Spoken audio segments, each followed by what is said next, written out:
చిన్న పాప పరిగెత్తుకుంటూ ఇంటికి వచ్చి అమ్మతో ఏడుస్తూ, అమ్మ నాకు మా ఫ్రెండ్ వాళ్ళ ఇంట్లో అవమానం జరిగిందమ్మా అని ఏడ్చింది.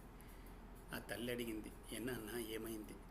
అమ్మ నాకు దాహంగా ఉందని వాటర్ అడిగితే మా ఫ్రెండ్ వాళ్ళ అమ్మ మా ఫ్రెండ్తో పని మనిషి గ్లాస్ తీసుకొనిరా, ఆ గ్లాసులో నీళ్ళు ఇమ్మని చెప్పిందమ్మా.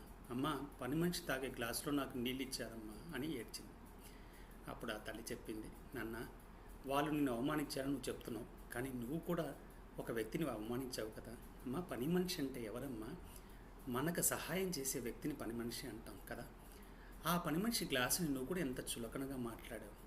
మన ఇంట్లో పని చేస్తున్నారంటే పని చేయించుకున్న తర్వాత వాళ్ళలో ఉన్న భగవంతుని చూడాలి, అందరూ సమానం అనే భావన ఉండాలి నాన్న అని ఆ తల్లి ఆ బిడ్డని సరిదిద్దింది. అంతేగాని ఆ బిడ్డకి రెచ్చగొట్టలేదు. మీ ఫ్రెండ్ ఇలా ఉండాలి, ఇక్కడి నుంచి ఆ ఫ్రెండ్ ఇంటికి వెళ్ళొద్దు అని చెప్పలేదు. ఆ బిడ్డను సరిదిద్దింది. ఆమె నిజమైన తల్లి.